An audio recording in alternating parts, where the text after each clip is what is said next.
लंबा खिंच सकता है ट्रंप नेतन्याहू का ईरान युद्ध, जिसमें कई और देश शामिल होंगे। डगमगा रहे हैं वैश्विक बाजार, अर्थव्यवस्थाएं लंबे समय तक झटकों के लिए तैयार रहें।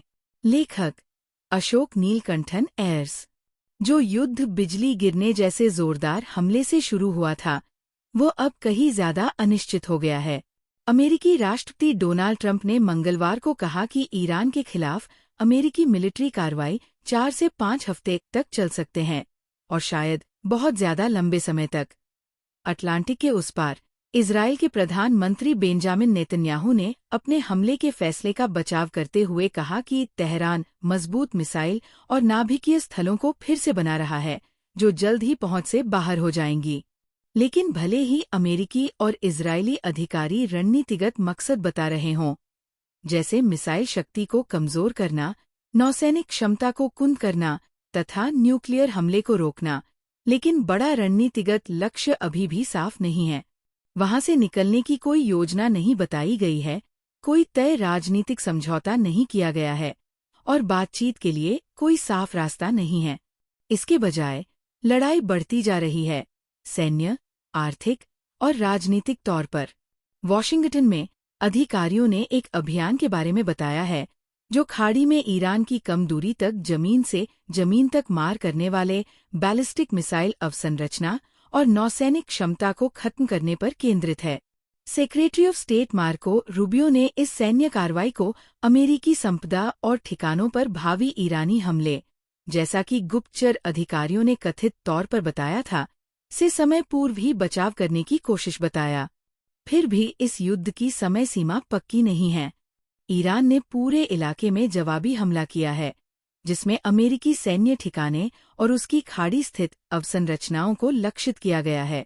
यूनाइटेड स्टेट्स सेंट्रल कमांड बड़े जोरदार तरीके से हवाई हमले की कार्रवाई जारी रखे हुए है। इजरायली हमले ईरानी इलाके से आगे बढ़कर लेबनान में अप्रत्यक्ष ठिकानों तक फैल गए हैं। इस युद्ध की समस्या के समाधान के बजाय इसके बढ़ने का खतरा ही बढ़ता दिख रहा है। इराक युद्ध के शुरुआती हफ्तों के उलट, जहां वॉशिंगटन ने सत्ता परिवर्तन को एक मुख्य मकसद बताया था, मौजूदा लड़ाई में कोई साफ तौर पर तय राजनीतिक माहौल नहीं है। क्या असली मकसद ईरानी राज को गिराना है? क्या उसे आत्मसमर्पण के लिए मजबूर करना है? क्या उसकी प्रतिरोधी शक्ति को फिर से निर्धारित करना है? ऐसे सवालों पर अमेरिकी प्रशासन के अधिकारी अलग अलग बातों पर जोर दे रहे हैं। इस विभ्रम की स्थिति ने बाजार और सहयोगी देशों में चिंता बढ़ा दी है। ऊर्जा बाजार ने तुरंत प्रतिक्रिया दी है। ब्रेंट क्रूड तेजी से बढ़ा, जब होर्मुज जलद मरुमध्य से शिपिंग में रुकावट की खबरें आईं। ध्यान रहे कि होर्मुज जलद मरुमध्य एक पतला समुद्री गलियारा है, जिससे दुनिया की तेल आपूर्ति का लगभग 5वां हिस्सा गुजरता है। मिसाइल के खतरों और ड्रोन गतिविधियों के बढ़ने के बीच टैंकरों ने कथित तौर पर परिवहन धीमा कर दिया है या रोक दिया है। कई शिपिंग कंपनियां यात्राओं का फिर से आकलन कर रही हैं, तथा इंश्योरेंस कंपनियां रिस्क प्रीमियम का फिर से हिसाब लगा रही हैं। जापान ने पहले ही जहाज मालिकों को फारस की खाड़ी से बचने की सलाह दी है। यूरोपीय और एशियाई आयातक दूसरी आपूर्ति मार्ग पाने के लिए हाथ पैर मार रहे हैं। एक गैराधिकारिक अनुमान के मुताबिक होर्मुज से गुजरने में असमर्थ 200 जहाज फंसे हुए हैं, क्योंकि या तो ये बंद है या वहां जाना बहुत जोखिम वाला काम है। होर्मुज के आंशिक रूप से बंद होने या वहां से गुजरने पर रोक लगने से भी वैश्विक मूल्यों में झटका लगता है। व्यापारियों को न केवल तुरंत आपूर्ति में कमी का डर है, बल्कि अनिश्चितता का भी डर है। अगर खाड़ी का उत्पादन भरोसेमंद तरीके से बाजार तक नहीं पहुंच पाया, तो इसकी इन्वेंट्री में कमी हो जाएगी और वायदा कारोबार में तेजी आएगी। ऊर्जा विश्लेषक चेतावनी देते हैं कि अगर अस्थिरता बनी रही तो तेल की कीमतें हफ्तों तक ऊंची रह सकती हैं। इससे महंगाई बढ़ेगी, ठीक वैसे ही जैसे पिछले महंगाई के झटके के दौरान बढ़ी थी, और जिससे उबरने में अभी भी बड़ी अर्थव्यवस्थाएं लगी हुई है।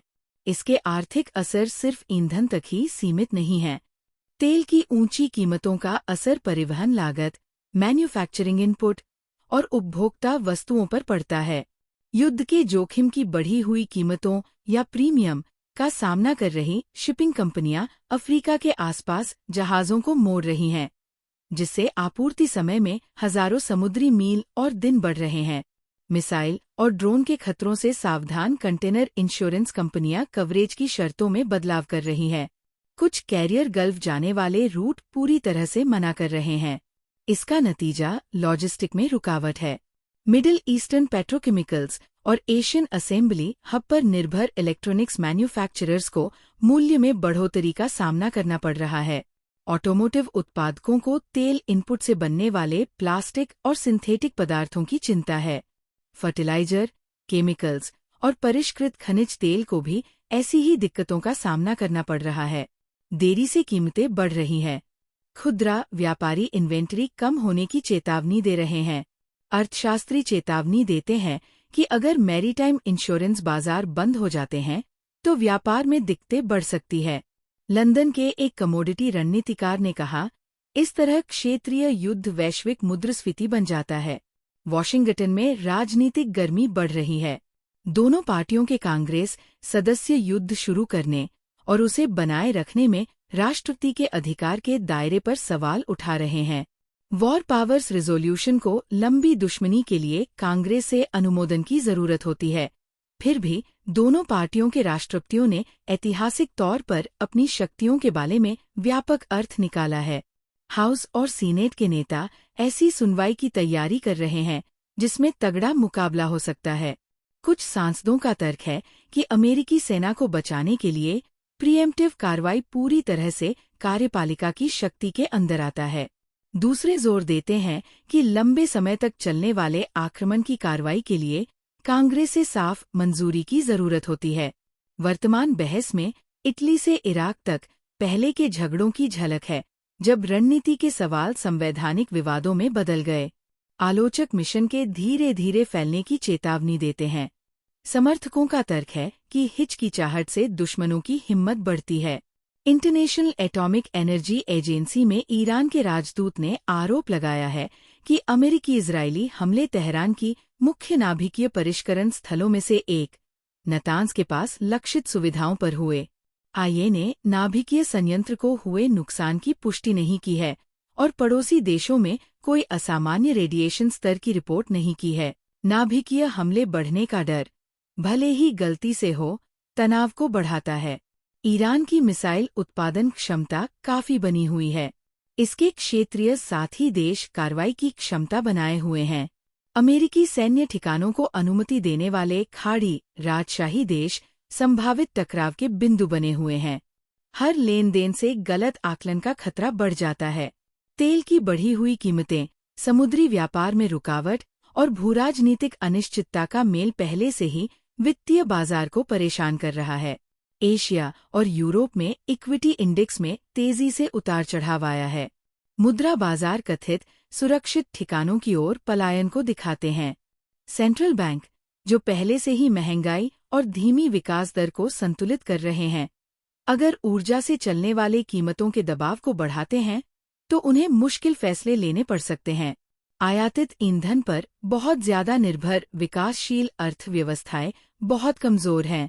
वैश्विक अर्थव्यवस्था, जो सालों की महामारी और आपूर्ति श्रृंखला की उथल-पुथल के बाद हाल ही में रफ्तार पकड़ रही थी, अब नई अस्थिरता का सामना कर रही है।